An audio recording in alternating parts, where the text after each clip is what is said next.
Ladies and gentlemen, boys and girls, we are gathered here for an auspicious occasion. My life has been a bit of a roller coaster the last year or so, but I'm on the up. I am right where I want to be. I'm in the groove. I'm doing stuff that is meaningful. I am on an upward trajectory. I am in a good place. And I remember months and months and months ago, law of attraction stuff, I was like, what am I going to do when I'm in a good place? What am I going to do when I feel like, you know what, the only way is up, baby. And I thought I would buy myself a nice bottle of bourbon. And so I did. And I had a real specific vision in mind. One of the most incredible experiences of my life was in 2020, just being able to travel to all these different places.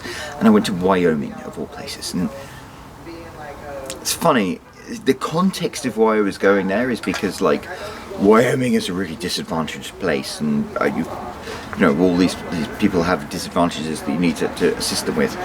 But for me, I was so excited because I grew up obsessed with cowboys, and my mother I liked my obsession with cowboys, so she would feed me books, and there was one, The Green Grass of Wyoming, that just like captured my imagination of this place, this magical place called Wyoming. And then to go there was like something out of a dream. It was fantastic. And I went there twice. I went to Evanston, Wyoming, and I went to have dinner the night when I arrived there at a place called the Painted Lady. And it used to be the brothel of Evanston, because Evanston was a real Wild West town.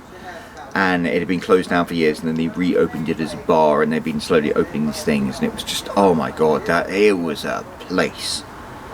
Oh, Painted Lady. Like, outside they had all this furniture, including, like, I don't know, this mannequin's leg and stockings and stuff like that. It was a place. It was one of the most amazing bars I've been to, and I tell you, my friends, I have been to a bar or two in multiple continents. Anyway, but yeah, Wyoming. I met a chap there. I was sitting there having my burger or something, and you can always tell how good a place is by their burger. So I just ordered a cheeseburger, and it came, and it was on a little metal tray, and I had some nice crisp fries, and I had a nice pint of beer. I think I was drinking some local brew that it wasn't, I don't know, I can't even remember, but it was a good burger, really good burger, really satisfying. And this chap sat next to me called Matt, and I know it's called Matt because we got chatting. And for me, it was always interesting because, like, I write these stories about bikers roaming around the American West, and here I was in the American West, and this guy called Matt, he like raced quads. Isn't that cool? Raced quads. That was freaking insane. And he used to be in the military, and I'm like, oh my god, this is like talking to somebody from one of my novels. And he showed me his sleeve tattoos, and I'm like, forget about it, buddy, I just need to put you in a novel at some point. Anyway, I remember me being there, being the pretentious guy I am. I was like, we must have some special drink to commemorate this occasion. And I'm always into drinking whatever is local, whatever is like regional, whatever. So I saw there was a thing called Wyoming Whiskey. And I tried some with my new buddy Matt, who I met once, who I follow on Instagram, who's an awesome dude. Maybe I'll stick a link to his account down below, but he's a great chap. Anyway, had some Wyoming whiskey, and it was good enough that I said, at some point, yeah, when I said all those months later, when life wasn't necessarily where I wanted it to be, I said, at some point, when life's on the upswing, I'm going to buy a bottle of Wyoming whiskey. And you know what? Today was the day. Today was the day that life was back on the upswing.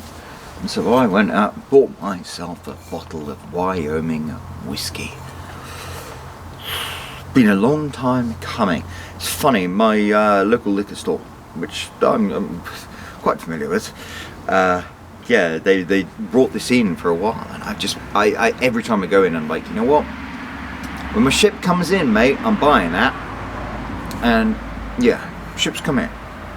Ships come in, the ship's getting loaded up, the ship's going out again, and believe me, baby, there is a lot that is going to be returned. But for tonight, Wyoming Whiskey, private stock bourbon whiskey, 58% alcohol, and it's written in biro, which is great because that means they actually tested this batch and had to write it individually.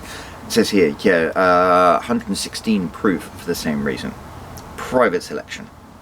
Barrels 4,844. That's a lot of barrels. This private stock single barrel of bourbon was chosen for you because of its unique character, left an impression on all who have sampled it. And you know what, I'm going to stop right there.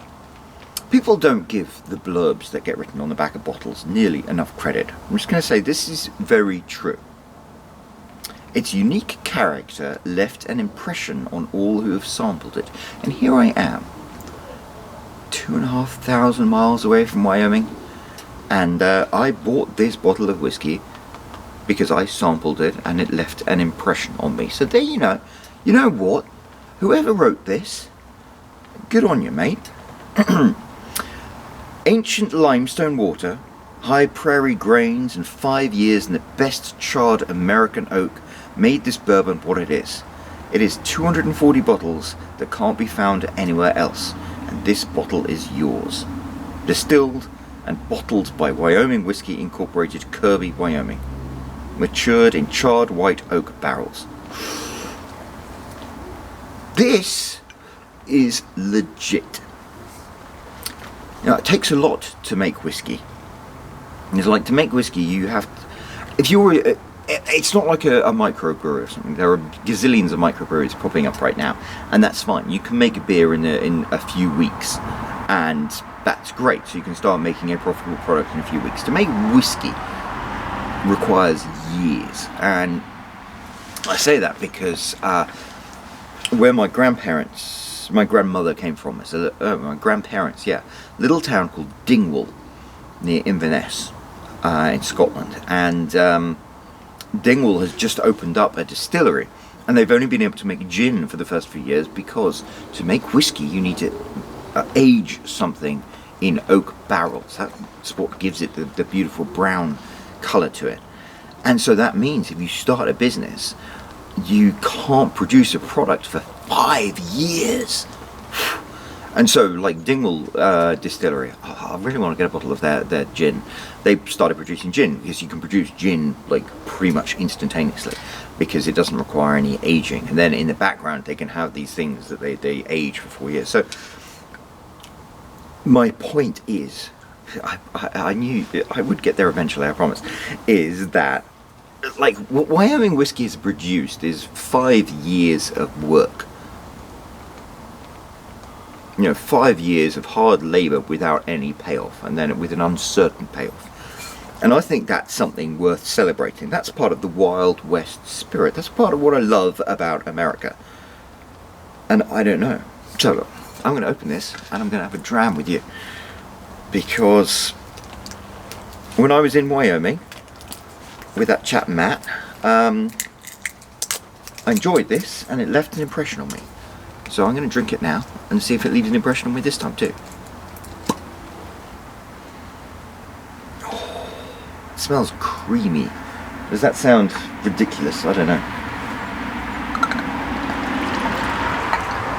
There we go. It's a good sized dram.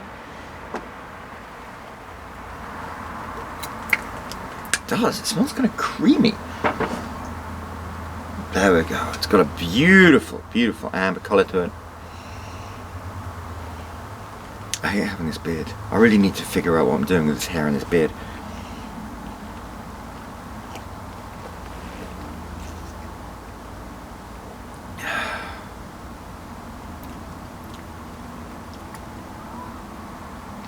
It's lovely.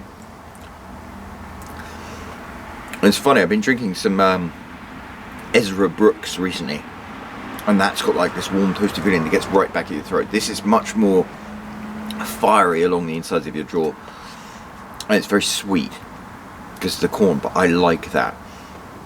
I'm a terrible Scotsman because I prefer bourbon to Scotch whiskey because of the sweetness. But the funny thing is that if you look at this, it's kind of like the Jack Daniels level brown, which takes some aging to get to. Like, this is legit. If you look into bourbon production, like 51% of all bourbon that is sold on the market starts its life as raw grain spirit in St. Louis, Missouri, and then goes off and gets like rebottled and repackaged, and it's all like aesthetic stuff. Something like this is like the real deal. People in Wyoming made sour mash and then distilled it into whiskey and then aged it in American oak for 5 years and produced this. And it's like, what a labour of love went into that. What a labour of love went into that. I think it's amazing. And it tastes amazing. And I think that's what I enjoyed so much about Wyoming. I don't know. It's weird. Travel does weird things to you. And travelling to places, unexpected places, does even weirder stuff. The two times I went to Wyoming. First time I went to Evanston, which is about an hour away from Salt Lake City, I guess. Was it an hour? Something like that. I don't know. For me, it was amazing just going to the west for the first time. Because here in New Jersey, I mean, America is wonderful. I love the New York area, the East Coast area. And New Jersey and New York and stuff are beautiful, beautiful, beautiful. But they're kind of like just a slightly exaggerated version of the beauty that you have in Europe. Whereas you go out west and it's like, holy shit. They call it God's country, but it really is. When I was driving through Utah, it was just like, holy shit, look at this place. It's like, it looks unreal. And then Wyoming was just amazing. I went to Evanston, Wyoming my first time, and it's beautiful, green grass everywhere. Well, I mean, actually, okay, there was like a foot of snow, but when there was green grass and foot of snow, it was like parochial. It was beautiful. It was just like the green grass of Wyoming. And so I went to this town, and the kids would wear cowboy boots to school. I was doing all this videotaping that I needed to do in Evanston. The kids would wear cowboy boots to school. It was amazing. I loved it, and they were so nice and welcoming to me. And yeah, Painted Lady Saloon. First place I tasted this. My mate Matt. God, there's some bloke called Matt out there who's like, my ear keeps itching. What's going on? Is someone talking about me? Who is talking about me? Probably doesn't remember me. But anyway, it was a formative experience. And so I thought that's what Wyoming was. That's the thing. That's where travel gets you. Because I thought, like, oh, Wyoming, it's the green grass, all the farmers, the kids in their cowboy boots, isn't that adorable? Just. And then a couple of weeks later, I went back to Rock Springs, Wyoming instead. And Rock Springs, Wyoming looks like Tatooine. Like, it literally looks like Tatooine from Star Wars. And I was just thinking now, my whole experience at Rock Springs was a frickin' trip, man. So for some reason it was a big rush over that particular weekend. So I had previously rented rental cars very cheaply, and this time it was like ridiculously expensive to rent a rental car, and all I could get was a Dodge Caravan. And I'm like, are you freaking kidding me? So I flew into Salt Lake City and I got my Dodge Caravan. And I was feeling really, really dumb driving this Dodge Caravan instead of some like civilized car. And it turned out all my colleagues, none of them had rented a car. And I was like, well, I'm happy that I'm the only person smart enough to rent a car, but I'm also unhappy because now I'm the taxi service. So I was the taxi service, which is actually turned out to be fine. But the thing about Rock Springs was, it was like a completely different place. It was like if you were writing Star Trek, this would be a different planet. There were no green grass or fields or anything like that. It was just like Tatooine from Star Wars, except everyone thinks Tatooine's going to be hot because it's a desert world. Imagine if there was a desert world because it was like freaking cold, man. That was what Rock Springs was like. But Rock Springs, the people were so amazing. everyone in Wyoming was amazing. When I went to Evanston, I literally, first thing I did, of course, was walk into a bar and sit down and have myself a beer. And literally, I sat down there, and the person across from me was like, "Hey, I'm buying his beer." I'm like, "What?" Yeah, they did that. God, the people in Wyoming are amazing. And when I was in Rock Springs, the mayor took us out for drinks. Well, we were in the same bar as him for drinks, and I met somebody who ran an MMA and a martial arts studio out there, and we got to walk through the tunnels that the miners used to go through, and the history of the place. It was like living in the Wild West. It was amazing, but it was a totally different place. It was like a different planet from Evanston, which was just 4 hours away. 8 if you happen to be driving a Dodge Caravan through a snowstorm. Story for a different day. Right, but it was amazing.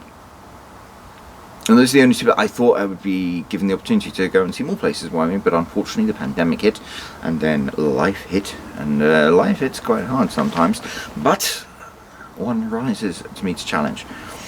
But Wyoming left an indelible mark on my life, and I think out of all the American states, maybe I left a little piece of my heart in Wyoming. So here is Wyoming Whiskey, and here is to my life being on an upward trajectory. Here is to many, many exciting and adventurous things to come. Cheers.